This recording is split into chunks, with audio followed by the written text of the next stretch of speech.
Star Trek: Farewell to Arms. Chapter 1. An Auspicious Introduction. 4 years later, Asterios started his day the same way on Starbase Epsilon after getting ready. He stopped at the small bodega-like shop on the corner of the primary courtyard on the main deck of the station.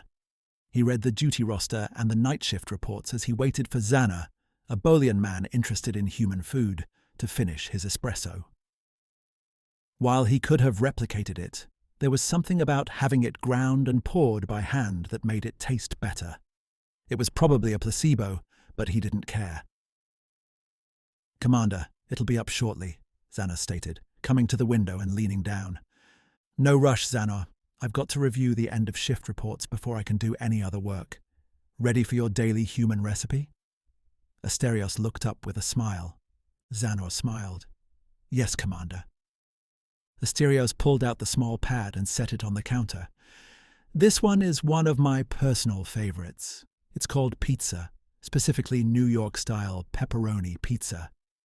Xana picked it up and looked at the ingredients and instructions. A ding could be heard from the espresso machine. He continued reading as he walked over, got the small red ceramic cup, and brought it to Asterios. "This recipe is complicated. It seems to be layered like the lasagna you gave to me 2 weeks ago." He took the small cup. "It's actually quite simple once you get it started. I would say that it's significantly easier than lasagna," Asterios explained. He sipped the espresso. Xanor was pretty good at this.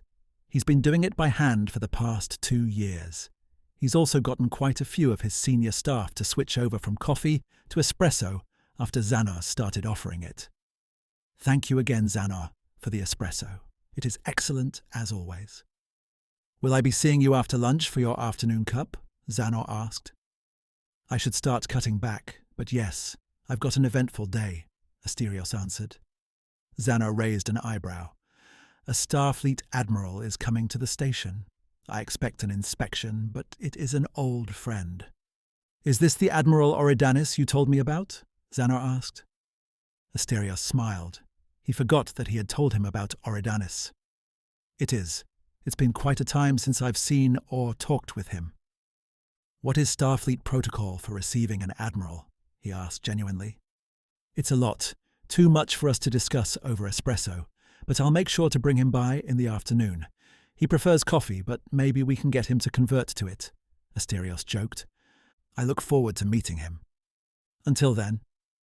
Asterios nodded and continued sipping at his espresso as he walked to the turbolift, reading the reports as he walked. He nodded to a few other crewmen who were heading up from the courtyard for breakfast.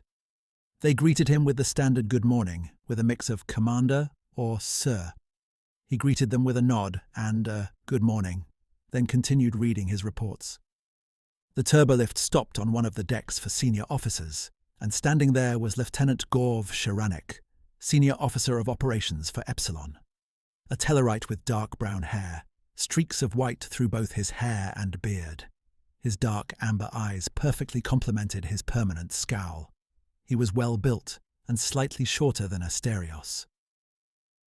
"Good morning, Lieutenant," Asterios greeted him. He was ready. "Is it a good morning, Commander? A morning can only be judged once it's completed. I find your early assessment of the morning to be premature, especially with Admiralty arriving, and that we'll need to add more to these ridiculous red uniforms." He tugged at his maroon uniform. The belt never agreed with Tellarite physiology, to the point that he had requested several times to receive a special dispensation to have it removed, each time refused by Asterios. It was a regular well of argument they would return to if they had agreed too much on something several days in a row. "I am wishing it to be a good morning, Lieutenant. That is the intent. And if you have done a good job with your operations crews, the inspection should go smoothly, unless you have something to worry about." Asterios was deliberately antagonizing him. He had read Gorv's detailed reports. There is no bulkhead on this station that wasn't inspected or reviewed by his crews. Tellarites are naturally abrasive and combative. This was them sharpening their minds before the day started. Gorv scowled. "If you read my reports, you would have nothing to worry about. but I understand that ops reports are less important than—" He looked over Asterios' shoulder. "End-of-night reports." Asterios nodded. "You're right, Lieutenant. The day-to-day command operations of Epsilon are secondary to your 50-page status report you send every week." The turbolift arrived at the station's Command Information Center. The room was like most Starfleet designs, a large circle with a display control table in a recessed area at the center. It was surrounded by the standard consoles and a large view screen on the far end of the room. There were doors spaced evenly around the room to the different offices of the senior personnel, a luxury that starships don't have. As Asterios headed towards his office, Gorv coughed. Asterios looked back at him. "Commander, it was 54 pages long," Gorv corrected him. They both scowled at each other before giving a small smile. Asterios turned back and headed to his office. The doors opened for him, but hadn't closed when a voice called out from the tactical station. "Commander, we're detecting an ionic spike in Sector 7. Asterios turned around and returned to the CIC. An ionic spike can be many things. However, the most likely source was a cloaked ship. He made it to the large display table and pulled up a review of the nearby sectors. He pulled up Sector 7, and the large display zoomed in as if it were an overhead view of the location. He set down the datapad. He saw it as it was called out. "Klingon bird of prey decloaking, sir," Tactical called out. "They're on an intercept trajectory for the station." Gorv looked up from his operations console. "Commander, I recommend we go to yellow alert." Asterios wanted to heed his recommendation, but they were at peace, and a single bird of prey couldn't threaten a space station like Epsilon alone. Communications turned and looked at Asterios. "Commander, they're hailing us.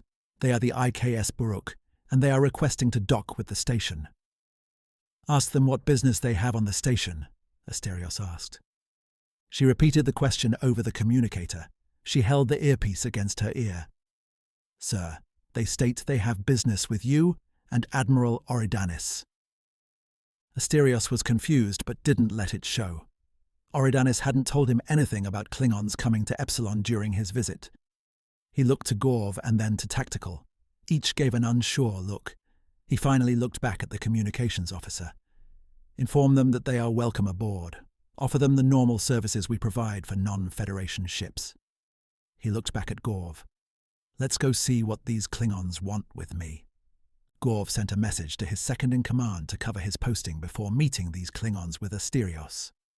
After that, they both entered the turbolift. Gorv gave the turbolift the command to go to the docking bay. "I don't like this, Commander. Klingons this far from the Empire, it smells," Gorv stated. Asterios agreed, but not for the same reasons. "Lieutenant, I appreciate the commentary, but you might not want to tell a Klingon they smell directly to their face, or maybe do. I don't think I've ever seen a Klingon fight a Tellarite." They smirked at each other. "I see I'm fighting him alone. So much for Starfleet support from the top," Gorv retorted. "I know that's a trap. If I offer support out of the gate, you'll accuse me of calling you weak. If I say I'd only step in if you were losing, you'll accuse me of not having faith in your skills." "I know your tricks, Lieutenant," Asterios responded. Gorv was proud of Asterios in that moment, as he was absolutely correct. Asterios paused before getting serious. "I am unsure what business Klingons have with Admiral Orodanis. He's been assigned to the Klingon border for as long as I've been here. It's possible they know he's coming to the station, but that'd require this ship to have been told by Orodanis. But that doesn't make much sense." He worked the problem out loud with Gorv. "Klingons aren't particularly subtle. They could just be here to kill him," Gorv stated plainly. Asterios shook his head. "That seems like so much work. My gut tells me something is happening that we're not aware of yet." As he finished, the turbolift arrived at the docking bay. The two of them stepped off and headed toward the docking bay, where the bird of prey was already docked. As they approached, they saw the large green ship, its wings down, through the observation bay windows. Other Starfleet personnel and civilians had stopped to watch the bird of prey dock. It was a rare sight, especially with the Khitomer Accord still less than 5 years old. Many officers and enlisted personnel had only seen them on view screens or on tactical readouts, never in person, never this close. Asterios looked one last time at Gorv as the double doors to the docking ring opened. Stepping out were 3 Klingons, each in the traditional warrior uniform of the Klingon Empire, the silver metal breastplate, shoulder pads, and daggers at their belts. Surprisingly, none of them were armed with the standard disruptor pistol. They wore holsters, but they were empty. The one on the right had a full beard and a golden rope sash, indicating his rank as a captain. The one on the left had silver with red accents, a tactical officer with a goatee. But the most unusual was the one in the center. The other 2 Klingons looked to be in their late 20s or early 30s. The center Klingon was significantly older, likely in his late 50s. His long white hair fell over his shoulders, and his moustache and Van Dyke beard were also grey. He wore the standard Klingon uniform, but had a deep crimson stole adorned with a dozen different metal shapes. He had sharp golden eyes that scanned Asterios as Asterios looked over the Klingons. The other 2 stopped and allowed him to step forward. "I am Colonel Catal, Shagosh of the Klingon Empire. This is Captain Staran Nak of the IKS Buruk." He motioned to the man on the right. "This is Lieutenant Latsuk Kos, tactical officer." He motioned to the man on the left. Asterios paused to see if he had anything else to say. "I am Commander Asterios Ferdinant, the officer in charge of Federation Outpost Epsilon. This is Lieutenant Gorv Shiranek." He motioned to Gorv. "We formally welcome you aboard." The captain and the tactical officer exchanged a glance, then looked back at the 2 of them. Catal nodded. "You have completed your mission, Captain. You may depart. I am in the capable hands of Commander Ferdinand." The dismissal was well received by both officers. The captain looked at Catal as if he needed to say something before making the customary Klingon farewell. "Shagosh Kapla," he said, before returning to his ship with his tactical officer. As the doors closed behind him, Catal turned back to Asterios.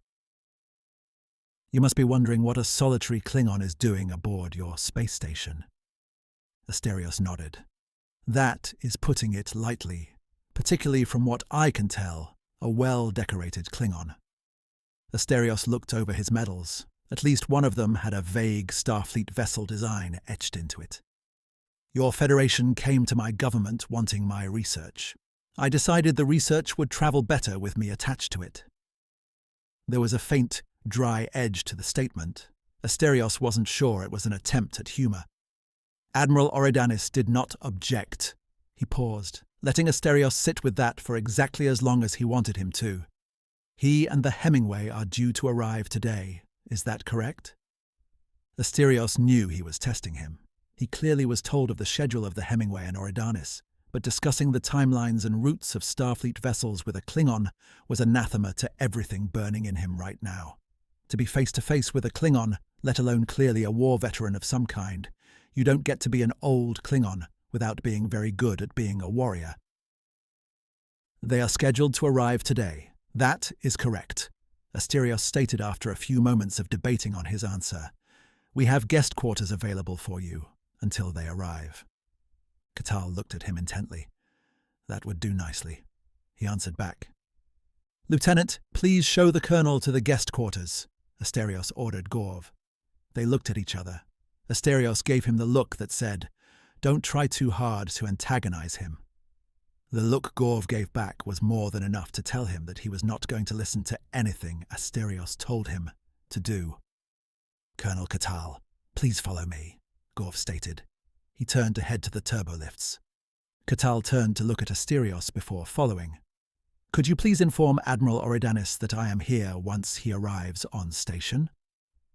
Asterios nodded. "Of course." Gorv and Catal headed to the turbolift as Asterios moved to a nearby wall with a communicator. "CIC, this is Commander Ferdinand. When is the Hemingway scheduled to arrive?" The voice that returned was the communications officer. "Sir, we have just received a subspace communication from the Hemingway. They have moved up their scheduled arrival time to 1200 hours. Asterios looked at a nearby clock. 4 hours from now. Understood. Update all on-duty officers that they will be excused to change into dress uniforms 1 hour before arrival. Communications acknowledged, and Asterios released the communicator. He heard the updated timeline announced over the station's loudspeakers. He had some reports to finish before he, too, would need to change and inspect the crew who would be greeting the Admiral. He headed to another turbolift, returning to his office. He quickly reviewed the reports, drinking his now cold espresso. Everything that needed to be done in preparation for an inspection was done. The 3 hours passed quickly, much too quickly for him to complete all of his required reading, but it was not helped by his being distracted by thinking about Catal and his assignment to the Hemingway. What kind of mission would need a decorated Klingon to be a liaison? Was it going to be traversing the Klingon Empire? The puzzle distracted him far too many times while reading. He did receive a text notification from Gorv that Catal had found the quarters acceptable, which he took to mean he hated them. Asterios wasn't sure if he was right. 1 hour before the arrival of the Hemingway, Asterios stopped working. The announcement from the communications officer played over the loudspeakers, directing senior officers to prepare for the Admiral's arrival. He moved over to the small closet in his office. While the maroon uniforms were already quite formal, dress uniforms were slightly tighter, with sharper lines and a more pressed look than the everyday uniform. He took off the outer jacket and checked his white undershirt for any stains or wrinkles visible beneath it. Seeing none, he pulled out the freshly pressed dress jacket. It was identical, except that the metal insignias and icons were freshly polished. He put it on. He had lost some weight since coming to the station, so it was a little loose on his shoulders and arms. The last thing he always did was put on the armband that sat on his left arm. It had his time served as pips, and then a large 7-pointed star, the Star of Arcturus, which he was awarded for his battle on the Armstrong. He found it a poor replacement and acknowledgement for the lives lost in the battle. He tightened the band and looked at himself in the mirror, reattaching the belt, the golden buckle with the Starfleet insignia. He felt like he was effectively middle-aged now, even at 35, with short black hair and a few grey hairs here and there. He headed to his personal bathroom and pulled out his electric razor. He cleaned up around his chin and jawline. He set it aside and cleaned his face with an alcohol wipe. Even now, he still wondered about Catal. He pushed it from his head. The communicator beeped on the wall. He walked over and pressed the button. Commander, the USS Hemingway is requesting docking clearance. They are cleared to land. Have them arrive in Docking Bay 1. Inform the senior staff and honor guard to report to Docking Bay 1 terminal. She acknowledged and closed the communication. He made his way to the turbolift on the CIC. All other senior staff had already left. He didn't know that the next time he stepped into his command center, everything would have changed. His journey to the Docking Bay 1 terminal was quick. Senior staff and honor guard were all there getting into position. They all straightened up a bit when he arrived. All right, everyone, I know we don't do this very often, but it'll be over soon enough, and we can all get back to work. He was about to continue when the science senior officer looked out the windows and saw the Hemingway. It was a Centaur-class cruiser, one of the first derivatives of the iconic Excelsior class. It was sleek, with off-grey and blue highlights and hints of gold scattered across important parts of the hull. Like the Excelsior, it marked the beginning of a new design philosophy for Starfleet, moving away from the old Miranda and Constitution-class vessels. What a beautiful ship, Asterios thought to himself. All right, people, we've seen starships before. Let's get ready. The Hemingway docked. The indicator over the connecting bridge turned green. The doors opened, and standing there was Admiral Orodanis. He had close-cut black hair, his grey hair had grown around his ears, and he was clean-shaven, which was new. The yeoman lifted and played the introductory tune befitting his rank. "Epsilon, Admiral on board! Attention!" Asterios called out formally. Everyone who was already close to it snapped straight. "Admiral Orodanis, Starbase 112 Epsilon is ready for your inspection, and we welcome the crew of the USS Hemingway aboard for rest and recovery." Asterios stated as formally as possible. Orodanis came to a stop before him, his bearing every bit as correct as Asterios' own. "Thank you, Commander. After 4 years apart, I expect nothing less than a station run to the letter, and I intend to hold you to it. The Hemingway's crew has earned its rest." "Yes, sir." "At ease, Commander." Asterios relayed the order to his own staff, who all took a more relaxed position. Only then did Asterios look past him to the 2 other officers who had followed Orodanis down the gangway. The commander of the Hemingway was a woman in her mid-30s with long blonde hair and dark brown eyes. Her white uniform and rank insignia gave away her role. She was tall, just a few inches shorter than Orodanis, who stood at his towering 6'6". The other officer was a lieutenant, the chief engineer, a female trill with short red hair and sharp silver eyes. She was short, probably just over 5.5 feet. "I would like to introduce the acting captain of the Hemingway, Lieutenant Commander Sarah Voss, and the chief engineer, Lieutenant Harrow Dex." Asterios looked to Sarah first and then to Harrow, as befitting their rank. "It's a pleasure to meet you both. It's an honor to host the Hemingway." "Likewise, Commander," Sarah responded. "We look forward to spending some time aboard your starbase." "So, Commander, I heard you have switched from coffee to espresso. Is that true? You know we're a coffee household." Orodanis cracked a smile. "I think it's time you caught up with the times, Admiral," Asterios joked back. Gorv had already engaged Harrow in conversation, and Sarah was speaking with his science officer. "I need to speak with you before we continue the inspection privately," Orodanis stated plainly. "We can discuss the matter in my office." Orodanis nodded. They both made their way to Asterios' CIC office, not without Sarah looking at them for a few moments longer than needed as they exited the terminal. They arrived at his office a few minutes later. As the door closed behind them, Asterios asked, "Could I offer you a drink?"